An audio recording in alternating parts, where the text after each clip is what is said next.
Meus queridos irmãos, bom dia a todos. A quem ainda não cumprimentamos, bom dia aos companheiros que vão acompanhar a nossa roda de conversa dessa manhã pela internet.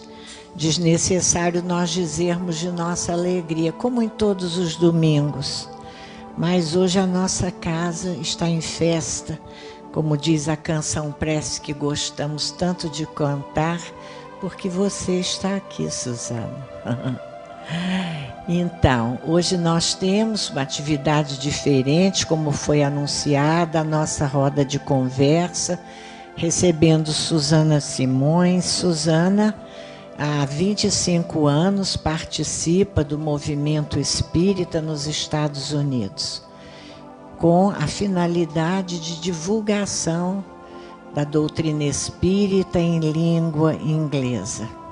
Então é uma alegria recebê-la e nós vamos lembrando a importância, os avisos de sempre, a importância de desligarmos os celulares, para que a gente também se desligue deles por um pouquinho.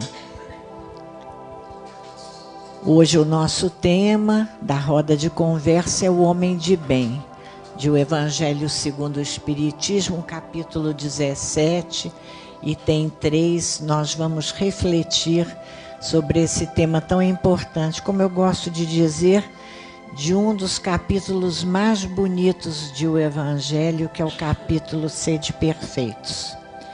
Todos estão então convidados a continuar esse estudo. Na semana que vem a gente continua o estudo regularmente, como fazemos aqui das obras da codificação. Nós damos boas-vindas também aos companheiros de outras casas, casas queridas, amigas, irmãs, que estão aqui representando o nosso Rita, o SEMA, com nossa querida Hebe, mas alguma outra casa amiga? Alguém presente que frequente outra casa? Não. O SEMA e o Rita estão aqui conosco nessa hora. E são 9 horas então, meus queridos. Nós vamos fazer a nossa oração, como sempre fazemos, para dar início então a essa atividade feliz de mais uma manhã de domingo. Senhor Jesus, Mestre amado de nosso coração, a nossa alma se alegra, Senhor, por nesta manhã de domingo virmos ao teu encontro nesta casa, para falar sobre o homem de bem, lembrando, Senhor, que tu és o modelo e guia para as nossas vidas. Essa é também uma forma de homenagear-te na gratidão de nossos espíritos por tudo que nos legaste, Senhor, porque o Evangelho é, sem dúvida alguma, uma fonte perene de alegria em nossas vidas. E é com a alegria do Evangelho, Senhor, que nós te rogamos a proteção para a nossa reunião dessa manhã. Te pedindo, Jesus, amigo, envolve a nossa Suzana nas tuas bênçãos, para que ela possa nos trazer, conversando conosco, o resultado de seus estudos e reflexões sobre este tema tão importante do nosso Evangelho. Mas te pedimos também, Senhor Jesus, leva a todos aqueles irmãos que não puderam estar conosco nesta manhã, por qualquer dificuldade, aflição ou doença mesmo. Leva eles onde estiverem, Senhor, bênçãos de paz e de amor, que possamos estar unidos em pensamento, irradiando desta casa, durante a atividade desta manhã, bênçãos de amor e paz para todos aqueles que estão conosco sintonizados. Que seja então, Senhor, em teu nome, em nome dos espíritos mentores de nossa casa, na lembrança de Allan Kardec, mas acima de tudo em nome de Deus, nosso Pai, que possamos dar por iniciada a nossa atividade nesta manhã de domingo. Que Deus seja por nós louvado nesta hora. Graças a Deus. Ready? Sim.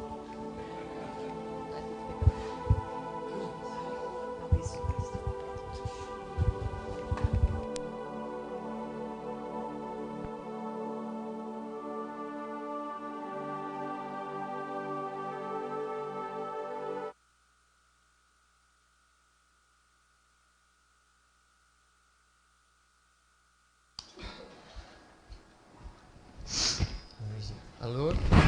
Tá ligado.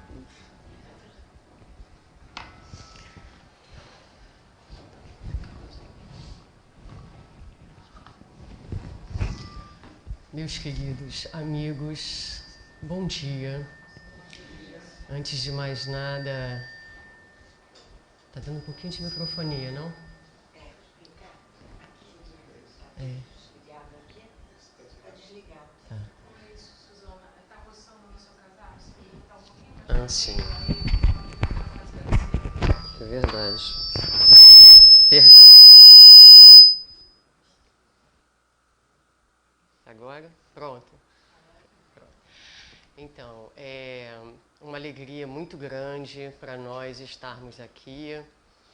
Estávamos sentadas ali durante a oração e...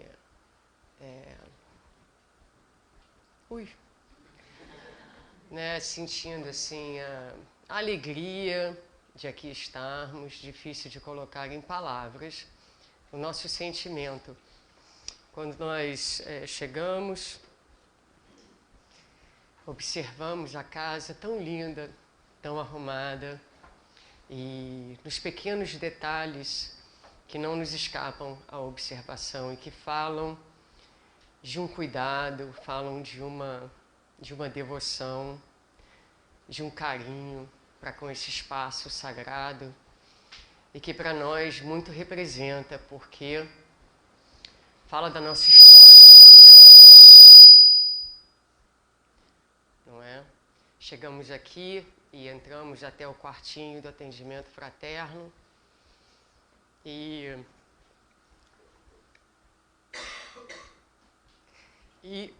observamos aquele espaço. É interessante porque nós vamos falar disso, né? E pensamos, nossa, que espaço acolhedor, que espaço sagrado. E vendo ali a foto da nossa avó, então pensamos nela, evocamos a sua presença carinhosa na manhã de hoje para nos sustentar e vir estar com a gente nessa festa, porque é tão difícil a gente conseguir vir ao Brasil. Depois que as crianças chegaram, ficou tudo um pouco mais caro, não é? Então, e a gente tem se dedicado, de fato, como a mamãe falou, à divulgação da doutrina, do Evangelho de Jesus.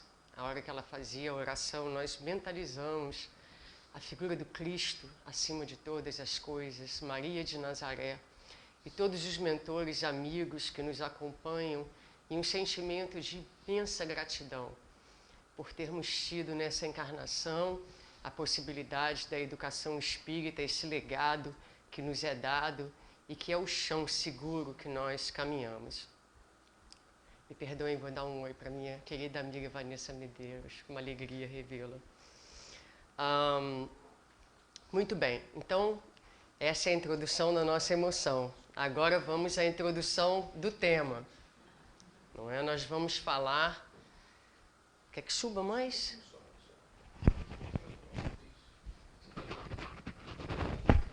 Pronto. Nós vamos falar sobre, como foi dito, o homem de bem. Mas vamos fazer uma abordagem um pouco diferente, porque não vamos... Ela vai ter duas partes, e na primeira parte nós não vamos falar exatamente do homem de bem. Nós vamos introduzir o tema da religiosidade, na qual nós pensamos corresponder ao item do homem de bem, dentro da ideia tríplice da doutrina espírita de ciência, filosofia e religião. O homem de bem nos parece representar o aspecto da religiosidade, uma religiosidade no dia a dia que a doutrina nos propõe. Então vamos, antes de entrar no homem de bem, falar um pouquinho de religião e de religiosidade. Depois, em um segundo momento, nós vamos então falar do homem de bem em si, trazendo algumas partes do trecho do Evangelho segundo o Espiritismo que nós tomamos a liberdade de organizar de uma forma um pouquinho diferente, como a própria Daisy fez na sua apresentação, que nós tivemos a alegria de assistir. Então, nós organizamos um pouquinho diferente e vamos falar de um homem de bem. Vamos trazer a proposta do homem de bem através de exemplos de um homem de bem de relevância dentro da história da doutrina espírita. Então, para nós começarmos, vamos falar sobre a diferença de religião e de religiosidade. A religião, quando nós pensamos em religião, nós estamos pensando geralmente em um sistema de crenças, em um sistema cognitivo, não é? Determinados princípios que um grupo de pessoas adota, determina, e com este grupo de princípios, muitas vezes também um grupo de práticas, que são, em sua maioria, práticas externas. Agora, quando nós falamos de religiosidade, nós estamos falando, e a definição é do dicionário, de uma tendência para sentimentos religiosos, para as coisas sagradas. Então, vejamos que aí, já na definição do dicionário, há uma distinção, porque já não está falando para nós, para a gente, de sistemas cognitivos, mas a palavra-chave nessa definição é sentimento. Então, a religiosidade é a tendência para o sagrado. Enquanto a religião fica restrita muitas vezes a um sistema cognitivo e mais externo, a religiosidade é algo que vem de dentro. E um dia desses, no Instagram, eu vi uma definição do meu querido amigo Andrei Moreira, que ele disse: a religião pode ser útil de fora para dentro, mas a religiosidade preenche de dentro para fora, não é? Fazendo exatamente essa distinção. E religião e religiosidade são coisas distintas, mas que podem coexistir. Então, muitas vezes, nós vemos pessoas que têm uma religião, mas não necessariamente um sentimento de religiosidade, e muitas pessoas que não dizem ter uma religião em si, mas que são dotadas desse sentimento de religiosidade. Elas veem o sagrado nas coisas diárias, não é?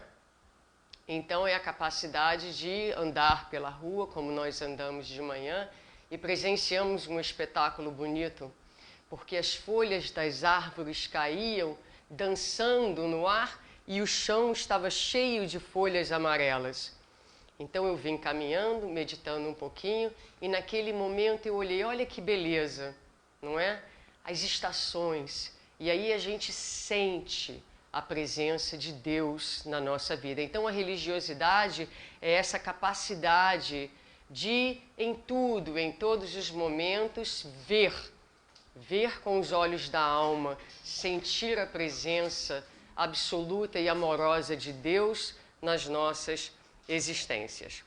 E nós vamos continuar falando um pouquinho então desse tema, trazendo para vocês a poesia de Khalil Gibran.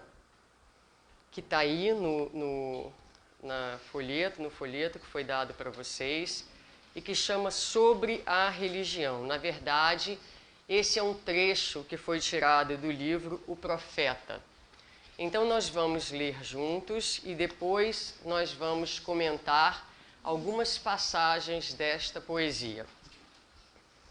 Sobre a religião. Um velho sacerdote disse: fala-nos de religião. E aí a gente vai fazer uma pausa já, porque o que nós vamos perceber, e a gente gostaria de salientar, é que na resposta do poeta, apesar da pergunta ter sido religião, ele vai nos falar de religiosidade. Então ele vai dizer, e ele respondeu: terei falado de outra coisa até agora? Não será a religião senão todos os atos e toda reflexão, e tudo aquilo que não é ato nem reflexão, mas encantamento e surpresa, sempre emergentes da alma, mesmo quando as mãos talham a pedra ou trabalham no tear? Quem poderá separar a sua fé das suas ações, ou as suas crenças das suas preocupações? Quem pode estender as suas horas perante ele, dizendo: isto é para Deus e isto é para mim, isto é para minha alma e isto para o meu corpo? Todas as vossas horas são asas que voam no espaço de um eu para o outro eu. Aquele que usa a sua moral com a sua melhor indumentária faria melhor se andasse nu. O vento e o sol não abrirão buracos na sua pele. E aquele que rege a sua conduta pela ética está a aprisionar numa gaiola o pássaro que canta. Os cânticos mais livres não saem através de grades nem grilhetas. E aquele para quem a devoção é uma janela, para abrir, mas também para fechar, ainda não visitou a morada de sua alma, cujas janelas vão de aurora a aurora. A vossa vida diária é o vosso templo e a vossa religião. Cada vez que entrais nela, entrai por inteiro. Levai a charrua e a forja, o maço e a lira. As coisas de que precisais por necessidade ou prazer, pois em sonhos não poderei erguer-vos acima dos vossos feitos, nem cair mais abaixo do que as vossas falhas. E levais convosco todos os homens, pois na adoração não podereis voar mais alto do que as suas esperanças, nem humilhar-vos mais baixo do que o seu desespero. E se quereis conhecer Deus, não pretendais resolver enigmas. Olhai antes à vossa volta e vê-lo-eis a brincar com os vossos filhos. E olhai para o espaço, vê-lo-eis a caminhar sobre as nuvens de braços estendidos para a luz, descendo sobre a chuva. Vê-lo-eis sorrindo no meio das flores e depois erguer-se e agitar as árvores com as suas mãos. É uma poesia belíssima de Gibran, não é? A criatura humana, ela, desde que se entende por gente, ela procura Deus.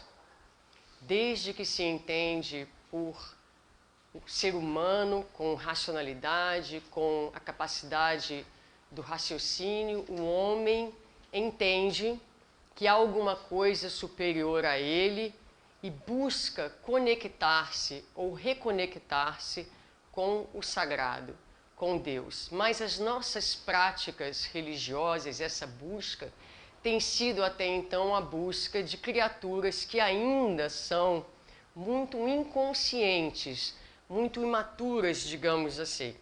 Então, tem sido uma busca que tem sido feita dentro de determinados limites muito estreitos.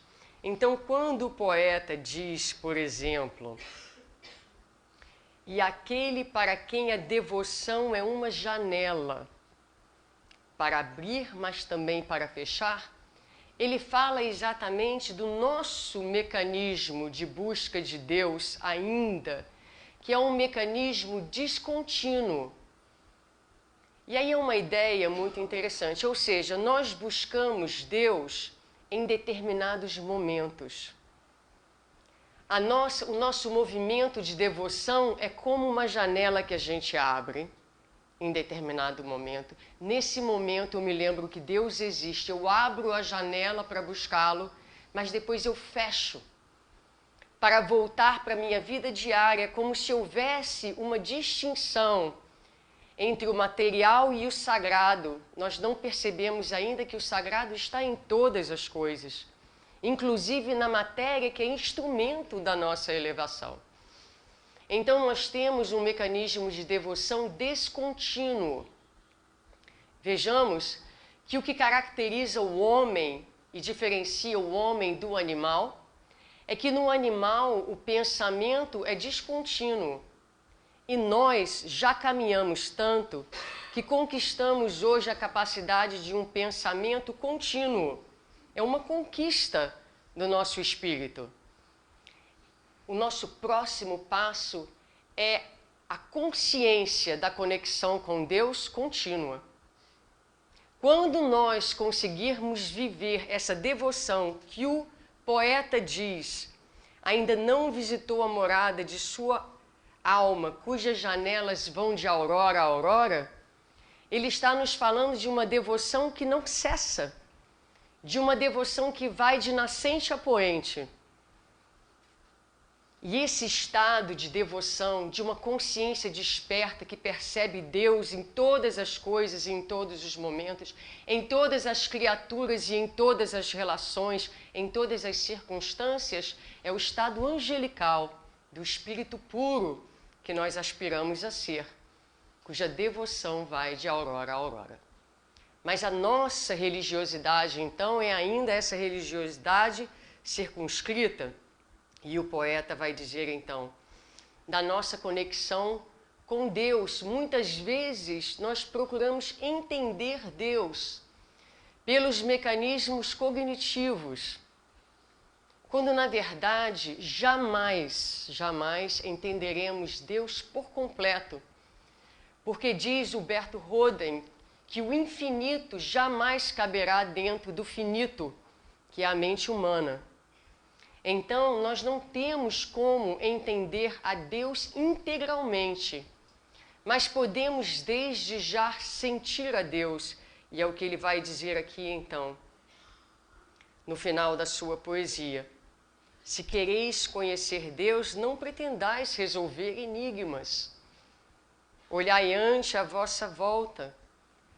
Reconhece Deus na brincadeira infantil da criança, que brinca despreocupadamente, reconhece Deus, como ele fala, a caminhar sobre as nuvens de braços estendidos para a luz, descendo sobre a chuva, na natureza, nos ciclos da vida. Vê-lo-eis, vê-lo-á, esse Deus sorrindo no meio das flores e depois erguer-se e agitar as árvores com as suas mãos. Claro que eu lia poesia ontem à noite e hoje de manhã andando, vi Deus balançando as árvores no meu caminho para cá, não é? Então,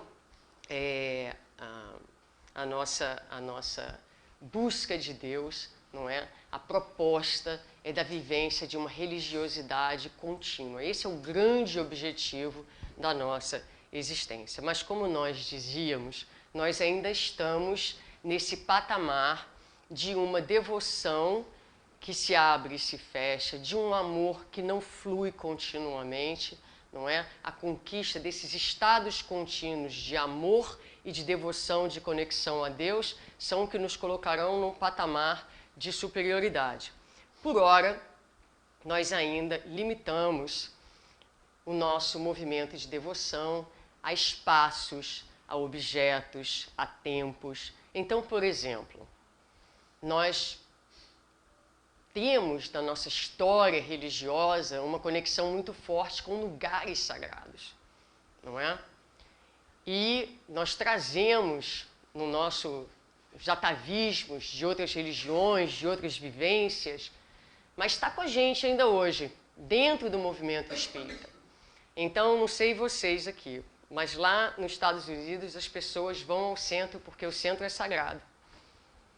Ah, eu estou precisando muito de Deus, então eu vou ao centro, não é? Ao centro espírita, porque lá Deus está. É o espaço sagrado. Não que o espaço do centro espírita não seja sagrado, óbvio que é. Mas será que é só o espaço do centro espírita que é sagrado?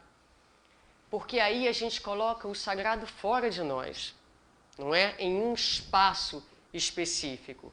Então nós buscávamos antes nos templos, nas igrejas, e hoje o centro espírita virou esse espaço sagrado que outrora era templo, igreja, essas coisas que nós, esses outros espaços também sagrados que nós frequentávamos. Para além de espaços sagrados, nós temos também dias sagrados.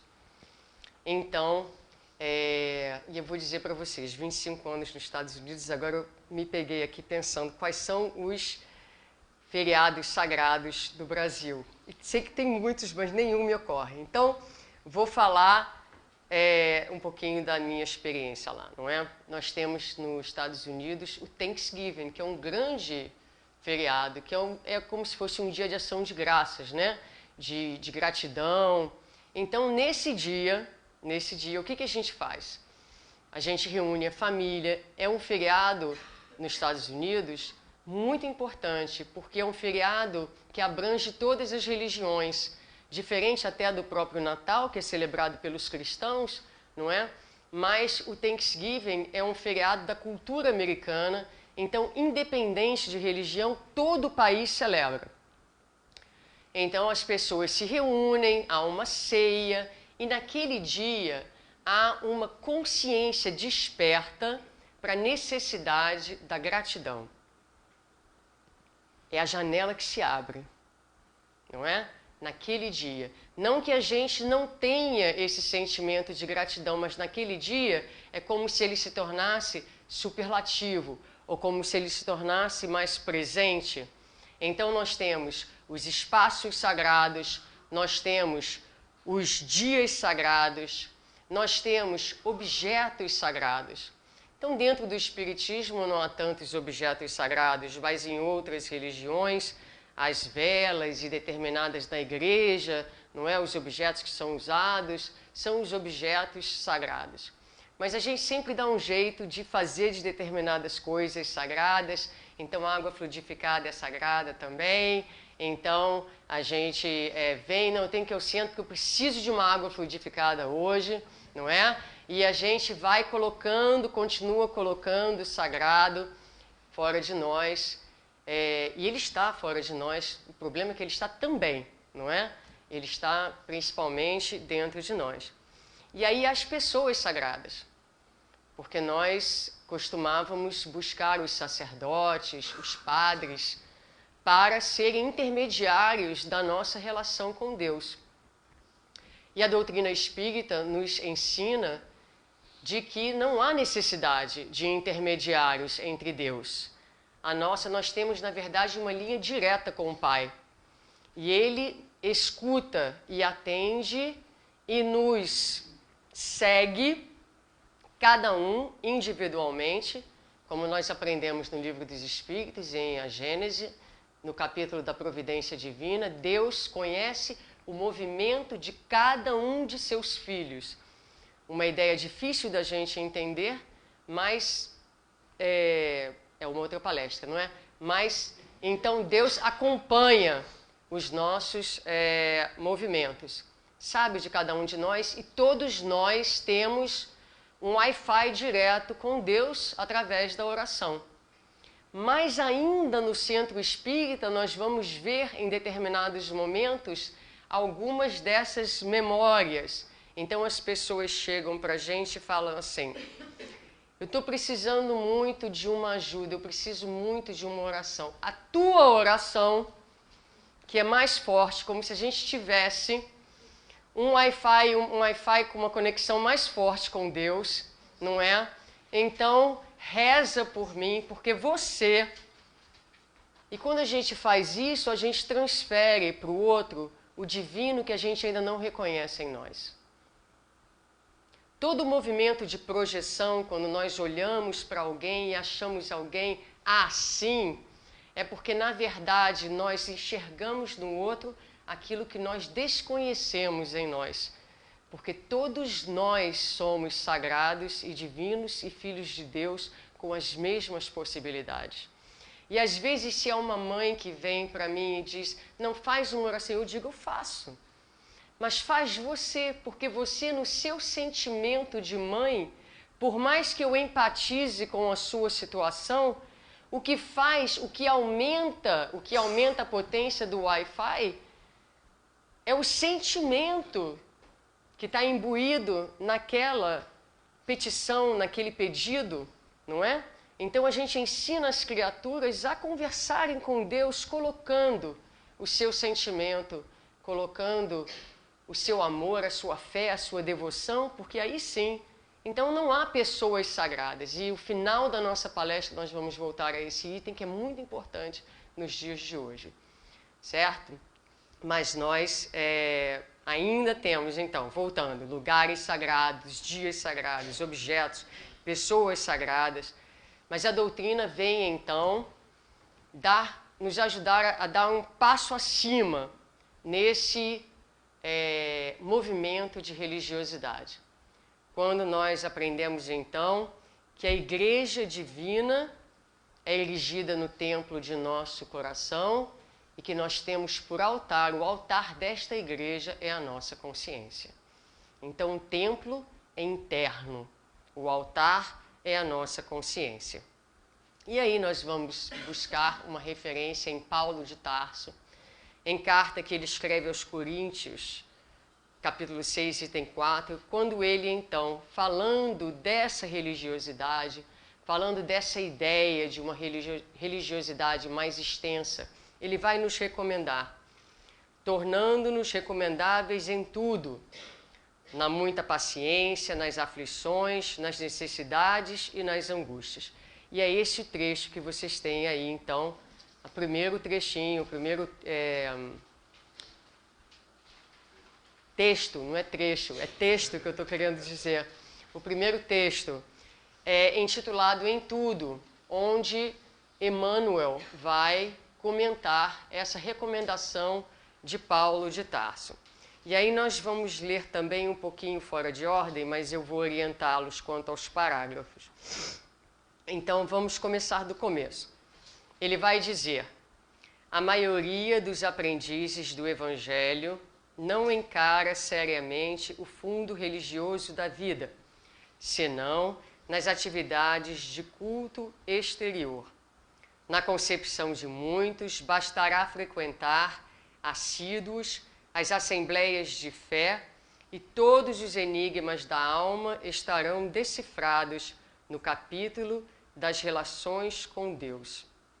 Entretanto, os ensinamentos do Cristo apelam para a renovação e aprimoramento individual em todas as circunstâncias.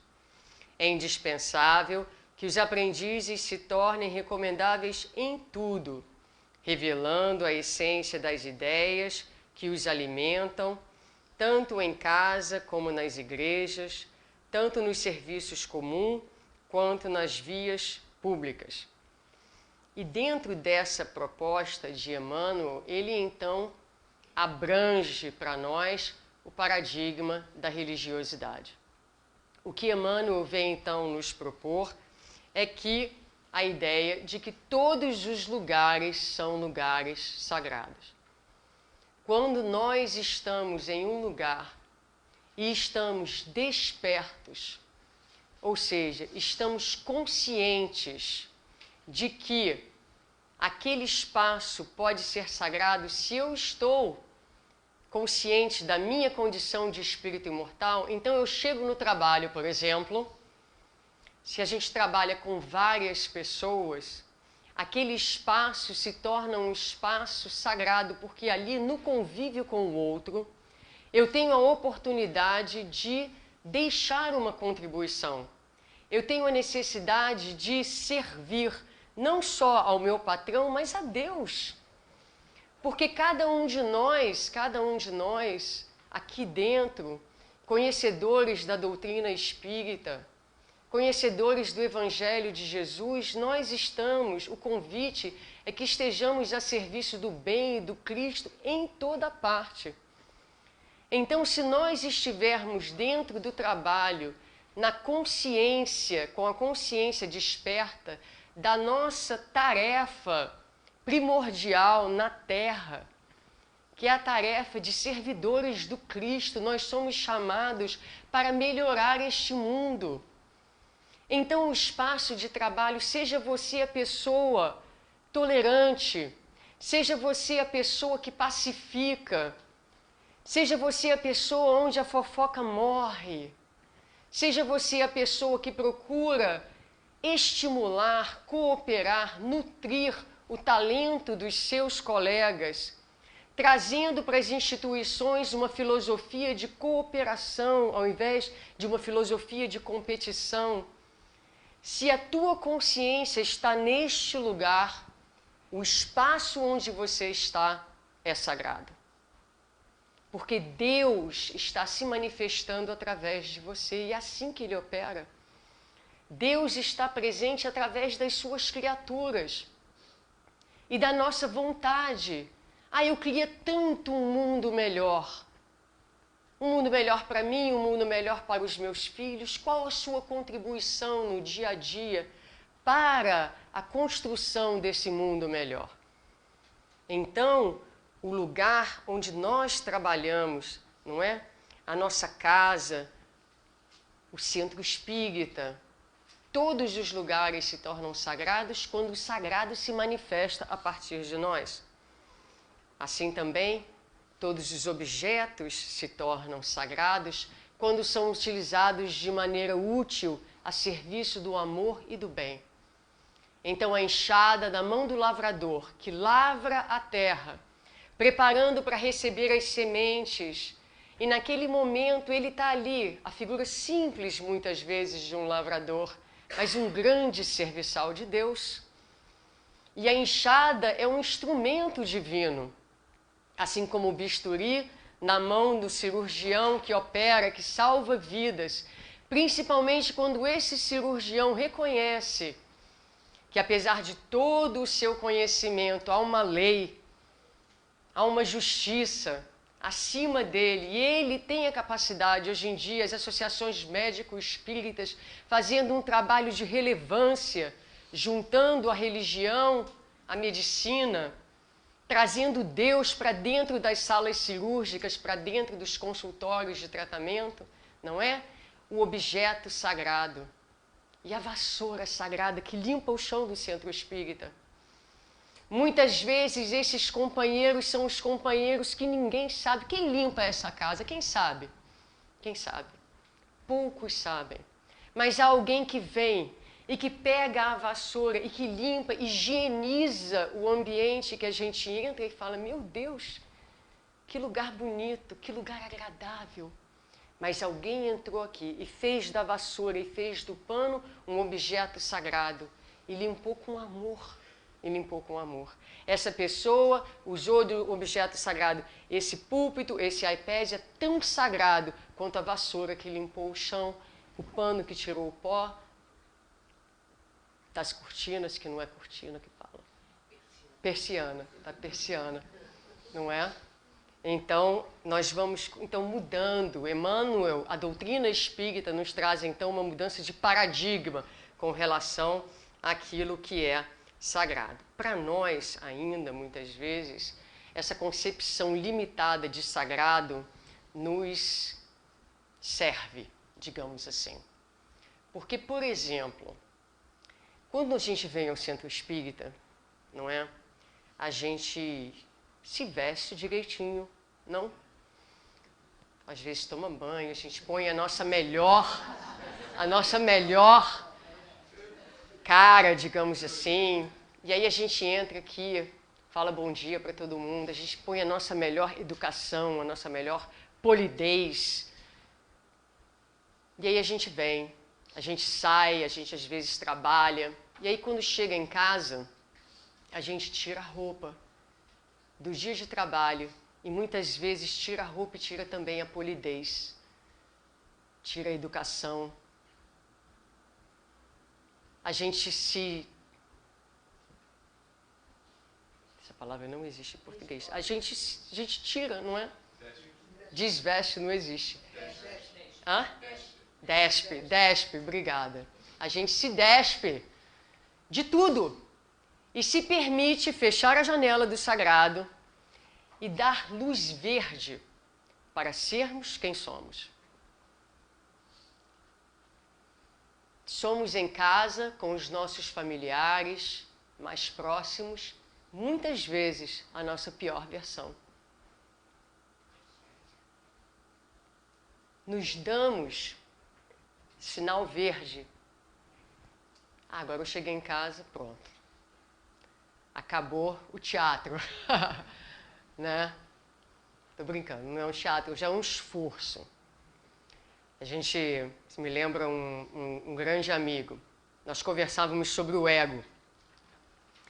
E até dentro do contexto espírita, de palestras e de projeção. E aí ele falava assim para mim: mas olha, realmente, dentro do movimento espírita, eu reconheço, é um movimento muito egóico, mas eu vou dizer para você, já é um progresso, porque antes eu usava o meu ego para o mal, agora pelo menos estou usando para o bem. Honesto, não é? E então muitas vezes a gente se dá essa permissividade.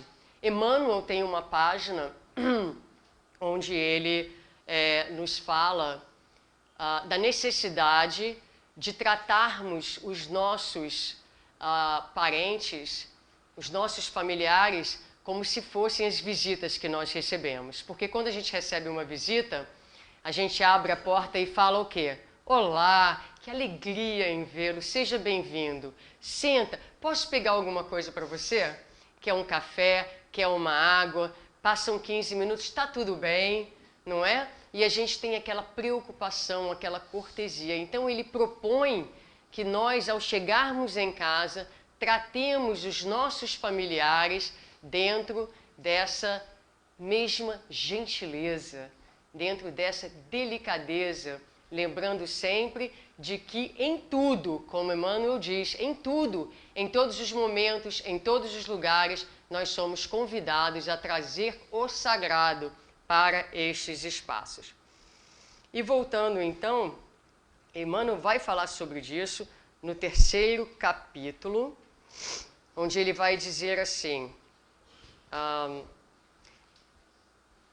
aqui no texto de vocês ficou no segundo parágrafo, fala assim: que dizer de um homem aparentemente contrito nos atos públicos da confissão religiosa a que pertence e mergulhado em palavrões no santuário doméstico? Não são poucos os que se declaram crentes ao lado da multidão, revelando-se indolentes no trabalho, desesperados na dor, incontinentes na alegria, infiéis nas facilidades e blasfemos nas angústias do coração. Então, muitas vezes nós nos dizemos crentes, não é? Mas nos perdemos, digamos assim, dentro da casa e dentro dessas situações que ele coloca. E vou trazer mais uma passagem de Emmanuel que nós encontramos naquela série de livros, o Evangelho de Emmanuel, que são vários capítulos. Então ali, eu não vou saber dizer para vocês exatamente qual deles, mas há uma passagem de Emmanuel belíssima, onde ele fala da parábola do bom samaritano. E ele vai delineando os passos do bom samaritano, né? O que ele faz para ajudar o caído do caminho. E ele pergunta assim: imagina se nós todos reconhecêssemos que dentro do âmbito familiar há sempre um caído no caminho. Porque a parábola do bom samaritano é a parábola que nos ensina o amor mais puro e mais verdadeiro. Porque o samaritano não questionou as condições do caído, não perguntou o que tinha acontecido, não quis saber do passado, não julgou em momento algum, ele se absteve de qualquer julgamento. Ele simplesmente amou aquele homem. Então Emmanuel disse, imagina o que seria do mundo e da sociedade se a começar das nossas casas e das nossas famílias, nós agíssemos assim uns com os outros, reconhecendo que um dia é o meu irmão que é caído, mas no outro dia quem está no chão sou eu. Sou eu. E que nós então buscássemos dentro das nossas casas, olhar aquele parente mais difícil, aquele parente que nos parece um pouco perdido, desarmonizado, com a visão, com o sentimento de um bom samaritano.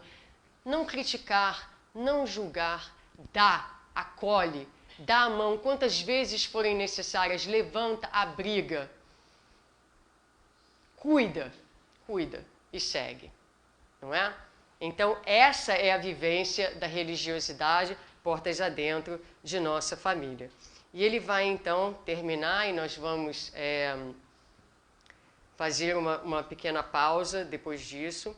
Ele vai, então, para... Deixa eu só ver aqui. Ele vai concluir a página dizendo que a religiosidade...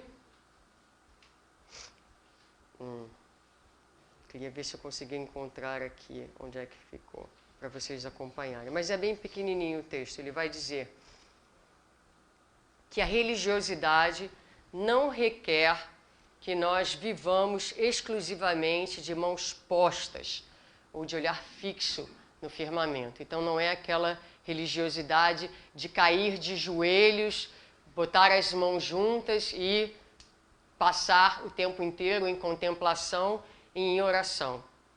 E nos lembra que não são necessários esforços grandiosos para comungar com o divino, mas que a gentileza, a boa vontade, a cooperação e a polidez são aspectos divinos da oração viva no apostolado do Cristo. Eu acho isso muito bonito e muito importante, porque muitas vezes, quando a gente pensa em iluminação, quando a gente pensa nesse processo de crescimento espiritual, nós somos um pouco megalomaníacos, a gente tem umas ideias grandes, mas às vezes são nos exercícios mais pequeninos. É no nosso esforço diário, nas coisas pequenas, que a nossa iluminação vai se fazendo. Para Deus, para o Cristo, não importa. Muitas vezes a gente, mesmo dentro dessa reflexão que nós estamos fazendo aqui, não é? A gente pensa, nossa, como eu estou péssimo, né? Eu quero ser muito melhor do que isso. Mas ser muito melhor do que isso é, a cada dia mais, ter consciência, viver de forma consciente e desperta e dar o seu melhor. O seu melhor. O que vai mudar a nossa situação e a situação do mundo não são grandes feitos. São os feitos pequeninos da vida diária. Então é preciso, o movimento de religiosidade, o verdadeiro espírita é reconhecido pelos esforços que faz. Não é? Então a gente sai daqui hoje e vai dizer para a gente mesmo, eu quero viver mais desperto, mais consciente. Nós vemos no Velho Testamento, no Novo Testamento, muitas vezes os profetas e Jesus despertando as pessoas que dormiam. Mas é um sono espiritual, não é um sono físico. É o sono que nós compartilhamos, nós vivemos dormindo, desacordados, desconscientes, inconscientes do propósito da existência, do propósito das nossas vidas. Então, o que a doutrina pede de nós não é uma transformação miraculosa, mas é um esforço perseverante de viver despertos. Desperta tu que dormes, não é? Para que essa consciência de imortalidade permeie o nosso dia a dia, permeie as nossas relações. Isso é muito importante porque as relações, vamos falar um minutinho das relações, as relações elas são chaves para a nossa iluminação. Na verdade, as relações são um termômetro do nosso progresso espiritual. O que eu quero dizer com isso? Resolvi ir a um retiro espírita na época do carnaval. Fui, me internei lá, como fiz quando jovem, na Comerge. Me lembro, como se fosse hoje, saindo da Comerge, andando em Botafogo, aqui eu penso, no Maitá, e pensando, sai do céu. Sai do céu.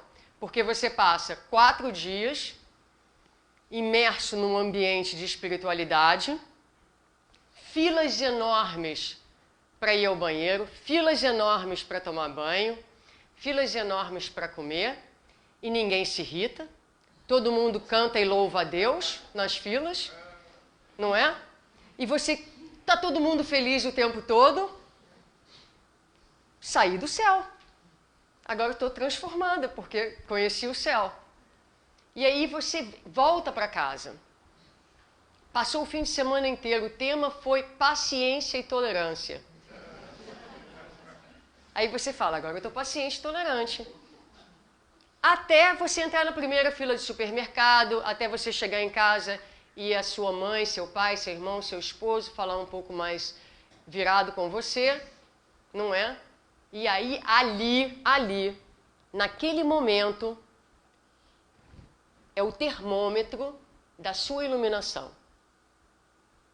Não é quantas vezes a gente vem à casa espírita, não é quantas palestras a gente faz, não é quantos livros a gente lê. É a nossa capacidade de transformar tudo isso em um ato de amor junto daquele que nos desafia. Então, se a gente quiser saber verdadeiramente onde é que a gente está na nossa evolução espiritual, é preciso que a gente reveja a qualidade das nossas relações. Mas as nossas relações mais próximas, mais íntimas. Porque é nas relações mais próximas que a gente aprende o verdadeiro amor. Porque o verdadeiro amor ama apesar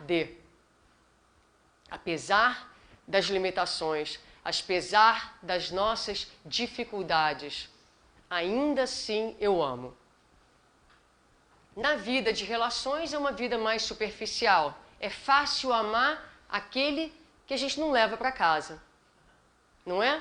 Então as pessoas falam, a gente, com um pouquinho de projeção que a gente tem através das palestras, as pessoas, às vezes, dentro das suas projeções, mas você é maravilhosa, não sei o que e tal, e aí eu falo para os meus companheiros de trabalho, na casa espírita, eles não trabalham comigo, não é? Não sabem da minha rigidez, da minha dureza, das minhas dificuldades. Não sabem. Então a gente ama, vocês sabem quem eu sou e continuam trabalhando comigo. Isso é amor. Isso é amor. Mérito deles, não é? Então o termômetro da nossa evolução está dentro das nossas relações. Então observar o nível de religiosidade, o quanto que a gente já consegue traduzir todo este conhecimento em atos de amor na nossa vida diária. A gente vai parar então aqui, esse primeiro momento, e voltaremos então para falar do homem de bem. Então, Suzy, obrigada. Meus amores, nós temos 35 minutos até 10h30, quando vamos voltar também à transmissão, aqueles que estão nos acompanhando, que temos uma segunda parte do estudo e depois um tempo para perguntas e respostas. A nossa cantina está aberta para aquele café da manhã delicioso, dentro desse espírito de confraternização e de amizade. a livraria também, para quem quiser alguma coisa. E às 10h30 a gente volta a transmitir, então.